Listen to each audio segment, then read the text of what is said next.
ಇನ್ನೊಂದು ನಿಜಾಂಶ ಹೇಳ್ತೀನಿ. ನಮ್ಮ ದೇಶ ಅತಿ ಹೆಚ್ಚು ಹಸಿವಿನಿಂದ ಬಳಲ್ತಿರೋರ ಪಟ್ಟಿಯಲ್ಲಿ ವಿಶ್ವದಲ್ಲೇ 63ನೇ ಸ್ಥಾನ ಪಡ್ಕೊಂಡಿದೆ.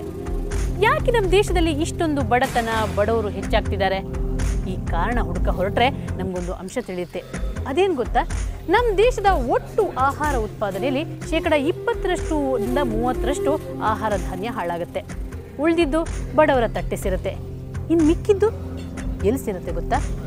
ಕಾಳಸಂತೆಗೆ.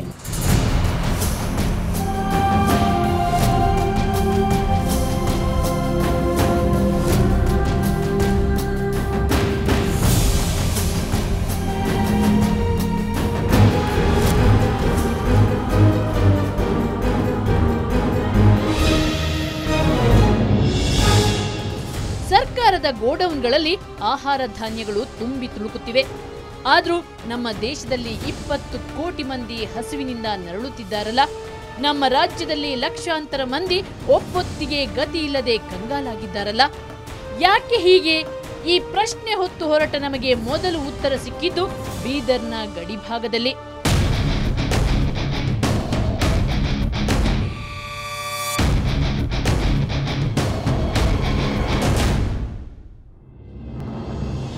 ಹೌದು, ಇವೆಲ್ಲ ಬೀದರ್ನ ಬಡವರ ತಟ್ಟೆ ಸೇರಬೇಕಾಗಿದ್ದ ಅಕ್ಕಿ ಮೂಟೆಗಳು. ಆದ್ರೆ ಇವುಗಳನ್ನು ಕದ್ದು ಮುಚ್ಚಿ ಹೊರ ರಾಜ್ಯಕ್ಕೆ ಸಾಗಿಸಲಾಗುತ್ತಿದೆ. ಬಡವರ ಹೊಟ್ಟೆಗೆ ಹೊಡೆದು ಇವುಗಳನ್ನು ಅಕ್ರಮವಾಗಿ ಕರ್ನಾಟಕದ ಗಡಿಯಿಂದಾಚೆಗೆ ಸಾಗಿಸಲಾಗುತ್ತಿದೆ.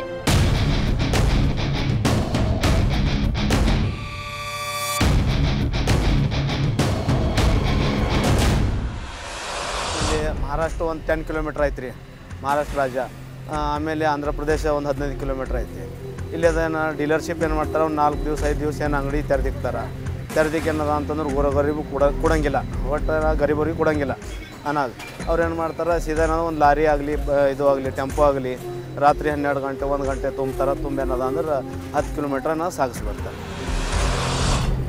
ಬೀದರ್ನ ಗಾಂಧಿಗಂಜ್, ಮೈಲೂರು ಹಾಗೂ ನೌಬಾದ್ನಲ್ಲಿರೋ ಆಹಾರ ಮತ್ತು ನಾಗರಿಕ ಪೂರೈಕೆ ಸರಬರಾಜು ಗೋಡೌನ್ಗಳಿಂದ ಈ ಆಹಾರ ಪದಾರ್ಥದ ಮೂಟೆಗಳನ್ನು ಸಾಗಿಸಲಾಗುತ್ತಿದೆ.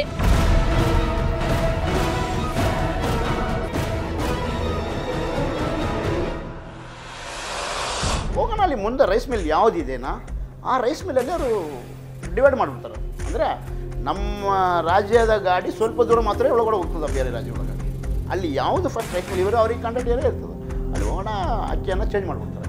ಇವ್ರ ಗಾಡಿ ಈ ಕಡೆ ಬರ್ತಾರೆ, ಅವ್ರ ಗಾಡಿ ಮುಂದಕ್ಕೆ.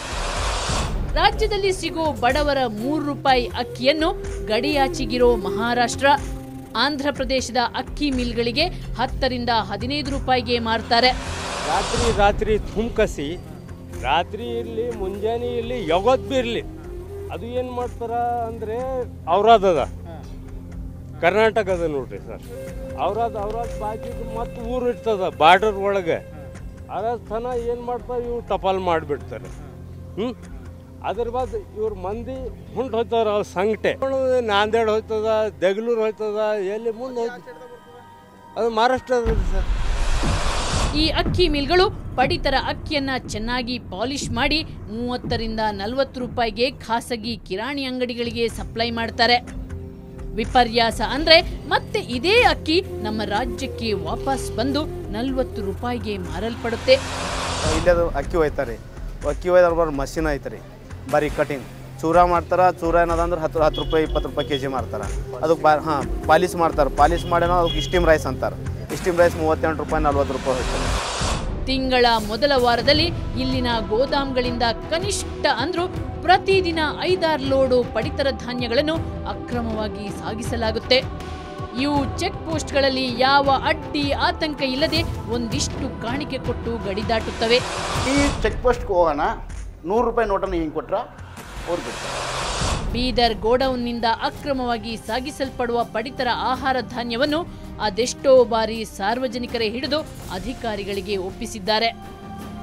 ಆದರೂ ಇವರ ಅಕ್ರಮ ದಂಧೆ ನಿರಾತಂಕವಾಗಿ ನಡೆಯುತ್ತೆ. ಇದು ಮಂತ್ರಿಗಳಿಗೂ ಗೊತ್ತು, ಜಿಲ್ಲಾಧಿಕಾರಿಗೂ ತಿಳಿದಿದೆ. ದೊಡ್ಡಕ್ಕನ ಚಾಳಿ ಮನೆ ಮಂದಿಗೆಲ್ಲ ಅನ್ನೋ ಹಾಗೆ ಇದೇ ರೀತಿಯ ಹಗರಣಗಳು ಇತರ ಜಿಲ್ಲೆಗಳಲ್ಲೂ ರಾಜಾರೋಷವಾಗಿ ನಡೆಯುತ್ತಿದೆ. ಕನ್ನಡದ ಅನ್ನ ಕಂಡವರ ಪಾಲಾಗುತ್ತಿದೆ. ಈ ಪಡಿತರ ಧಾನ್ಯ ವಿತರಣೆಯಾಗುತ್ತಲ್ಲ, ಇದ್ರ ಬಗ್ಗೆ ಏನು ಲೆಕ್ಕ ಇರಲ್ವಾ?